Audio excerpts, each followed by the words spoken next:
नमस्कार, Begusarai front line में आपका स्वागत है। इस वक्त मेरे सामने हैं राजद के जिला अध्यक्ष मोहित यादव और झुग्गी झोपड़ी के अध्यक्ष सुमन कुमारी हैं और राजद के कार्यकर्ता सद्दाम हुसैन हैं। यहाँ पर मैं मोहित यादव से बात करने जा रहा हूँ। मोहित जी, बिहार के पूर्व डिप्टी सीएम और प्रतिपक्ष नेता तेजस्वी यादव का प्रोग्राम बेगूसराय में होना था और एकाएक प्रोग्राम जो स्थगित कर दिया गया, क्या इस प्रोग्राम स्थगित होने पर आप क्या कहेंगे? क्या कारण है प्रोग्राम स्थगित होने का? देखिए, खास करके हमारे प्रतिपक्ष नेता, आर्थिक न्याय के महानायक माननीय तेजस्वी प्रसाद यादव जी बिहार के लीडर नहीं हैं, वो पूरे देश के युवाओं के चहेते हैं। देश में तरह तरह का कार्यक्रम है, तरह तरह की समस्याएं हैं। अपरिहार्य कारण के वजह से कार्यक्रम स्थगित हुई है। पुनः कार्यक्रम होगा नेता प्रतिपक्ष का। क्या लग रहा है, जो झारखंड में चुनाव और बिहार में 4 सीटों पर उपचुनाव है, इस चुनाव को लेकर? देखिए, रणनीतिकार हमारे प्रदेश स्तरीय लीडरान है, हमारे पार्टी के राष्ट्रीय अध्यक्ष आदरणीय लालू प्रसाद यादव जी हैं, आर्थिक न्याय के महानायक माननीय तेजस्वी प्रसाद यादव जी हैं। तमाम नेताओं से मिलजुल कर रणनीति तय कर रहे हैं और जो भी रिजल्ट आने वाला है वो अच्छी रिजल्ट आएगा, इसमें कोई किंतु परंतु की सवाल नहीं। ये प्रोग्राम जो कार्यकर्ता सम्मेलन प्रोग्राम था, कार्यकर्ता दर्शन और कार्यकर्ता संवाद कार्यक्रम था। खास करके हमारे पार्टी के राष्ट्रीय अध्यक्ष आदरणीय लालू प्रसाद यादव जी खेत खलिहान, गांव, कस्बा, मोहल्ला में रहने वाले तमाम लीडरान, तमाम कार्यकर्ताओं, आम आवाम से मिलने का कार्य क्या करते थे, जिसका उदाहरण है हमारे नेता को बिहार नहीं, पूरे भारत नहीं, पूरे दुनिया में बेजुबानों को जुबान के नाम से, जो सामाजिक न्याय की प्रोधा के रूप में, बेजुबानों के जुबान के रूप में आदरणीय लालू प्रसाद यादव जी को लोग जानते हैं। कार्यकर्ता और संगठन को मजबूत करने के लिए देखिए, सब हमारे नेता के जो कार्यक्रम था, पंचायत अध्यक्ष साथियों के साथ, जो जिला कार्यकारिणी के सदस्य हैं, जो प्रखंड अध्यक्ष साथी हैं, प्रकोष्ठ के जिला अध्यक्ष साथी हैं, प्रकोष्ठ के प्रखंड अध्यक्ष साथी हैं, तमाम लोगों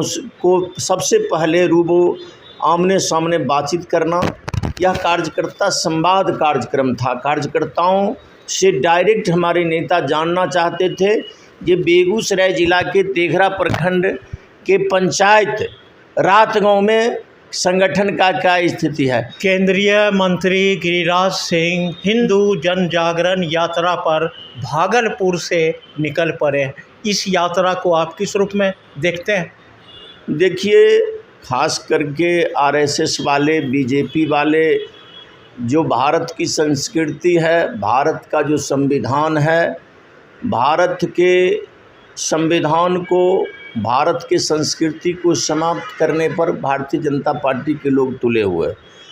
हम एक बात आपके माध्यम से उनसे पूछना चाहते हैं, माननीय गिरिराज बाबू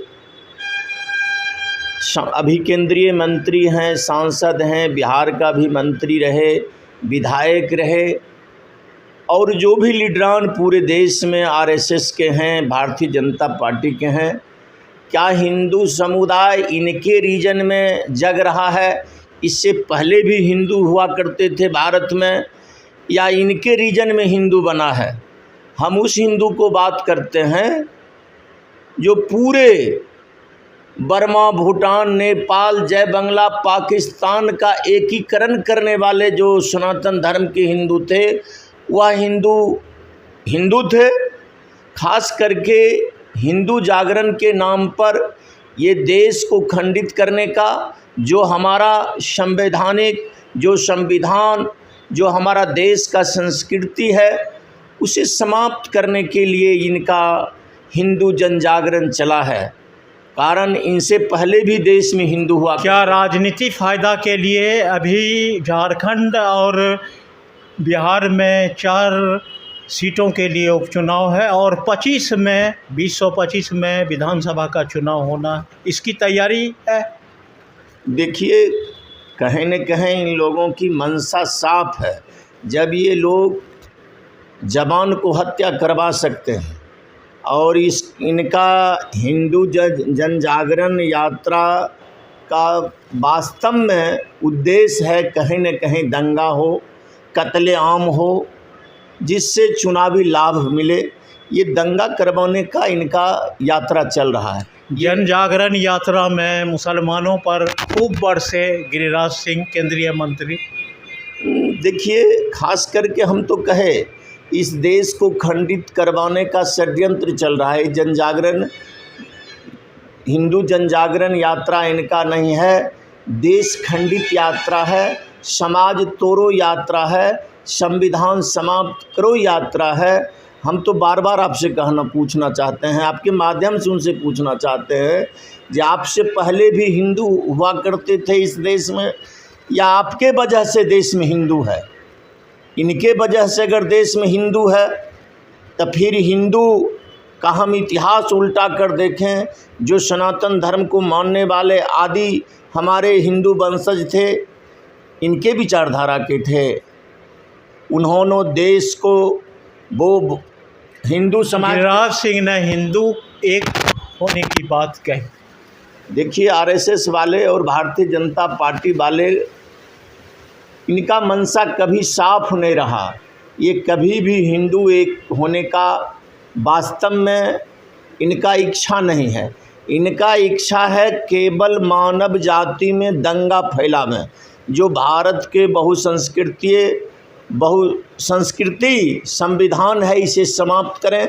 और इसी के वजह से हिंदू जन जागरण चल रहा। अब देखे होंगे सोशल मीडिया के माध्यम से एक मुस्लिम के घर पर जाकर हनुमान जी का पताखा लहराना, हनुमान जी का पताखा लहराकर क्या संदेश देना चाहते हैं?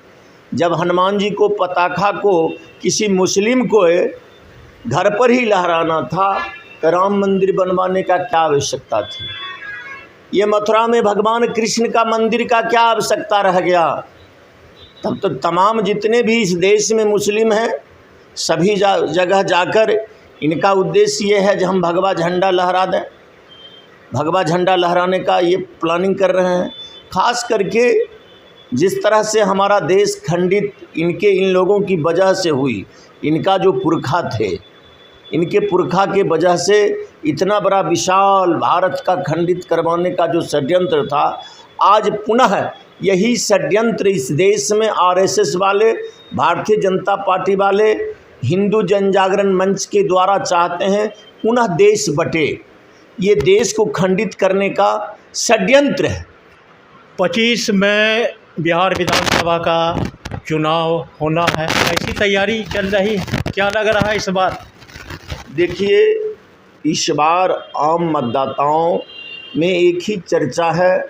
आम मतदाता महंगाई से त्रस्त है, युवा रोजगार के लिए, रोजगार पाने के लिए चाहत में है, बेरोजगारों को रोजगार चाहिए, आम को महंगाई से निजात चाहिए। इसी मुद्दे पर इस बार का चुनाव होगा।